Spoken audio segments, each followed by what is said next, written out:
Bonjour, je m'appelle Anne-Laurence Boutillier, je suis directrice de recherche au CNRS à Strasbourg, au laboratoire de neurosciences cognitives et adaptatives, donc le LNCA. Je travaille depuis maintenant plus de 15 ans sur la recherche des régulations moléculaires et cellulaires qui sont affectées dans les maladies neurodégénératives et plus récemment sur la maladie à corps de Lévy. Alors j'ai actuellement une étudiante en thèse qui travaille sur ce projet financé par A2MCL. Elle termine sa thèse sur la maladie à corps de Lévy cette année et c'est la deuxième étudiante en thèse que j'encadre et co-encadre sur la maladie à corps de Lévy.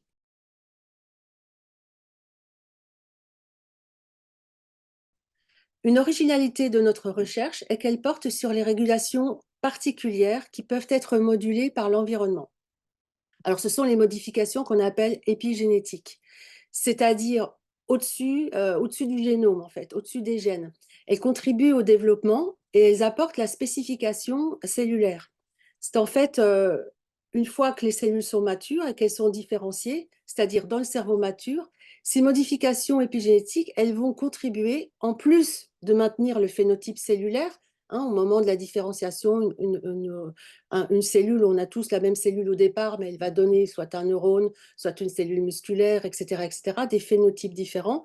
Eh bien, lorsque ça s'est opéré par les modifications épigénétiques, entre autres, eh bien, ces modifications génétiques, elles vont encore fonctionner dans les cellules différenciées et elles vont être capables de s'occuper de l'adaptation à l'environnement.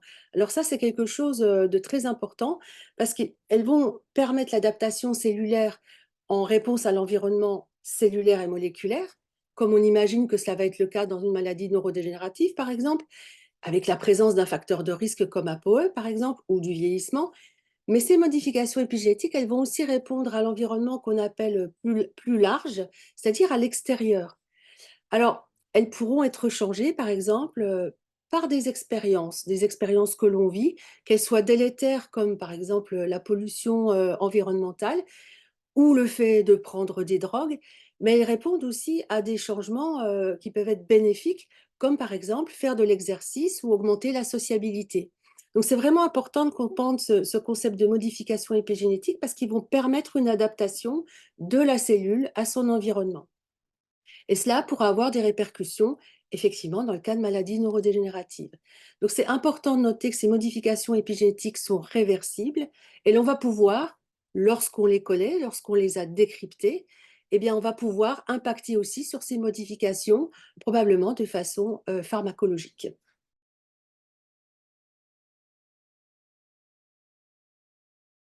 Alors, le projet financé par l'association A2MCL a pour objectif de comprendre l'effet d'un facteur de risque de la maladie. Ce facteur de risque, c'est l'allèle E4 de l'apolipoprotéine ou ApoE4. Et certains le connaissent sans doute déjà car c'est un facteur de risque génétique majeur de la maladie d'Alzheimer. Eh bien, des études cliniques ont montré que c'est également un facteur de risque dans la maladie à corps de Lévy. Alors, comme son nom l'indique, au niveau anatomopathologique, la maladie à corps de Lévy, elle présente des corps de Lévy et ces corps de Lévy contiennent en fait une protéine qui est appelée l'alpha-synucléine. Alors ça, cette alpha-synucléine, on la retrouve par exemple dans la maladie de Parkinson.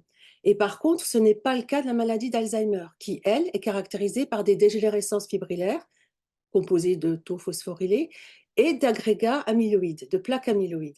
Donc c'est très différent au niveau moléculaire entre ces deux pathologies, la maladie d'Alzheimer et la maladie à corps de Lévy.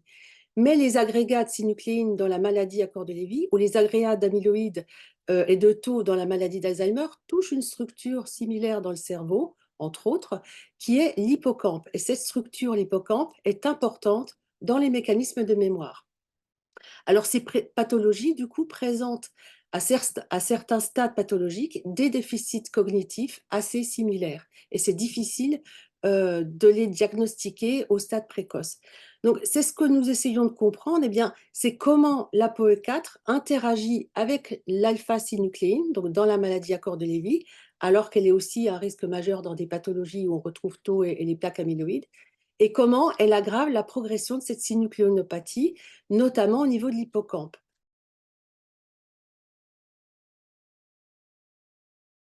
Alors, peut-être je vais commencer par redéfinir un petit peu ce que c'est que l'ApoE, l'apolipoprotéine. Elle intervient dans le métabolisme des lipides. Elle est produite par une cellule qu'on trouve dans le cerveau qui s'appelle l'astrocyte. Et cette protéine est importante dans la fourniture, la production et la fourniture du cholestérol aux neurones.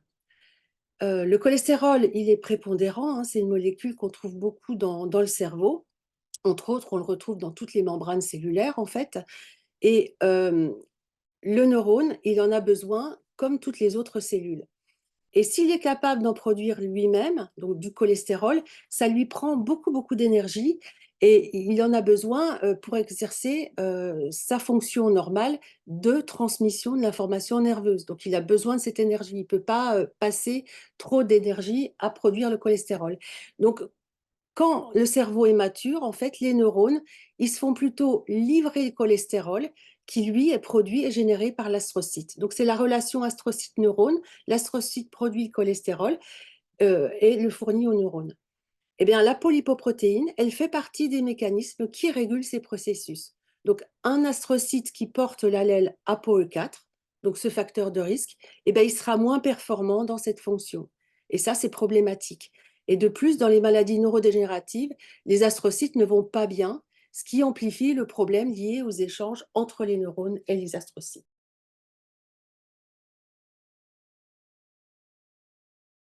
Alors, pour décrypter ces modifications épigénétiques, que je vais appeler aussi signatures épigénétiques, eh bien, notre projet met en œuvre des techniques génomiques à haute résolution et qui sont réalisées sur cellules triées. Alors, pourquoi trier les cellules? Les tissus sont formés de nombreux types cellulaires très différents. Dans un cerveau, par exemple, on va trouver des neurones, des astrocytes, mais aussi des microglies, des oligodendrocytes, des cellules endothéliales, etc., etc.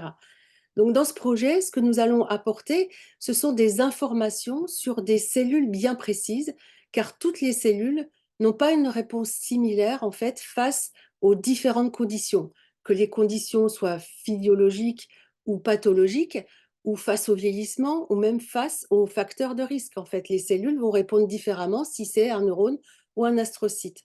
Donc, nous avons décidé, nous avons choisi d'étudier plus spécifiquement justement les neurones et les astrocytes qui produisent l'ApoE, comme je l'ai dit avant.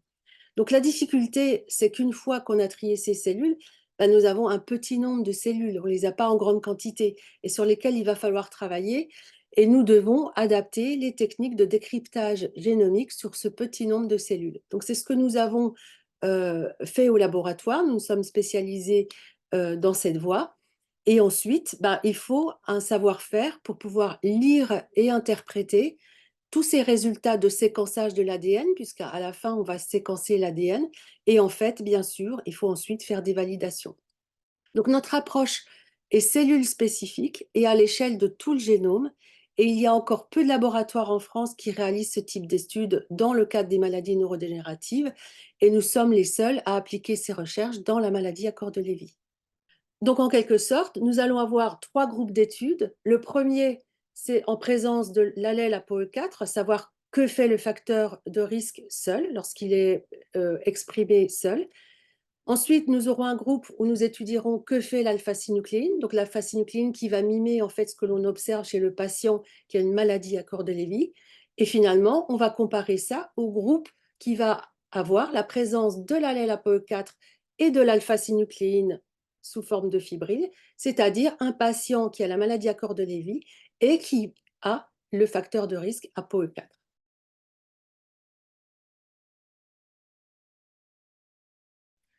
Alors, au niveau des résultats, on a déjà décrypté des signatures épigénétiques dans les neurones et dans les astrocytes, et on peut dire qu'elles sont très différentes, effectivement. Donc, c'est la première fois qu'on a établi une signature épigénétique dans un astrocyte qui surexprime l'ApoE4, et on trouve qu'il y a effectivement des dysfonctions associées au métabolisme des lipides et de la biosynthèse du cholestérol au niveau de l'épigénome. Et ceci se retrouve aussi au niveau de l'expression des gènes qui sont impactés. Alors, ce que l'on a également montré, et ce également pour la première fois, c'est que la présence de l'ApoE4 dérègle l'épigénome de gènes de plasticité synaptique, c'est-à-dire qu'en présence d'ApoE4, simplement la présence de ce facteur de risque va provoquer des changements de l'épigénome autour des gènes qui sont synaptiques, donc neuronaux. Donc ça, c'est dans les neurones, ça c'est en étudiant les neurones triés. Donc, dans les neurones, on a une réponse différente en présence d'ApoE4 que ce que l'on a dans les astrocytes, et ceci est aggravé par la présence supplémentaire de fibrils alpha-synucléine, c'est-à-dire dans l'environnement pathologique de la maladie à corps de Lévy. Quand on met les fibrils de synucléine, on se retrouve dans le cas d'une maladie à corps de Lévy, puisque ce sont les agrégats qu'on retrouve dans les cerveaux des patients. Alors de plus, ce qu'on a observé, c'est une augmentation du métabolisme énergétique et dont nous suspectons qu'elle provient des neurones. Alors c'est là qu'intervient le financement A2MCL, parce que ces travaux, ces financements nous ont permis d'effectuer d'autres travaux et ils vont nous permettre de préciser si ces changements sont neuronaux ou non. C'est-à-dire qu'ils nous ont permis de répéter notre expérience et de réaliser un séquençage d'ARN, c'est-à-dire qu'on va séquencer tous les transcrits sur des neurones qui sont isolés. Donc on isole les noyaux des neurones, on récupère les transcrits et on va séquencer tout le génome. Et nous allons donc recenser en fait les changements de programme génétique qui interviennent dans les neurones en réponse à l'ApoE4 seul, aux fibrides synucléines pathologiques et en réponse à la présence des deux.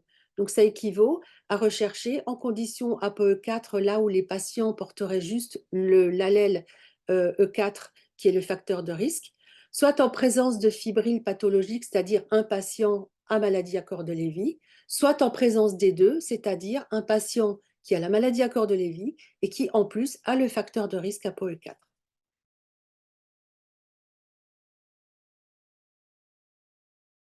Alors, ces résultats sont prometteurs car ils mènent vers de nouvelles thérapeutiques basées sur les médicaments pouvant modifier l'épigénétique. En fait, ils ont été développés dans la recherche en cancérologie et il existe déjà pas mal de molécules qui pourraient être testées, si tant est qu'on connaît effectivement euh, quelles sont les modifications épigénétiques qui sont modifiées par ces facteurs de risque et par la synucléine dans les maladies à corps de Lévy. Alors, au niveau moléculaire, les voies de signalisation touchées ne sont pas les mêmes suivant les types cellulaires et aussi suivant le stade pathologique. C'est pas pareil si on est à un stade très précoce comme le stade prodromal ou à un stade tardif. Donc, au niveau moléculaire, ces signatures, elles vont changer. Et ce qui est compliqué, c'est que au niveau du stade, ils vont changer non seulement au niveau du type cellulaire, mais ils vont changer aussi en fonction du stade dans lequel est la pathologie. Donc, en décryptant ces informations, notre recherche apporte des informations sur les différents états pathologiques nécessaires à la recherche clinique pour mieux cibler les médicaments, pour adapter le type de médicament et peut-être adapter aussi leur posologie.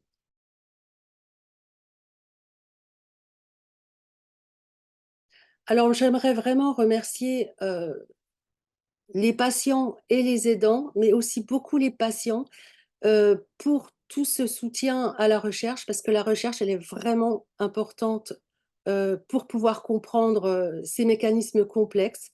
Ça fait très longtemps que je travaille sur les maladies neurodégénératives. Ça fait aussi un moment que je travaille sur la maladie à corps de Lévy, puisque comme je vous l'ai dit, j'ai encadré déjà 2 thèses sur cette pathologie.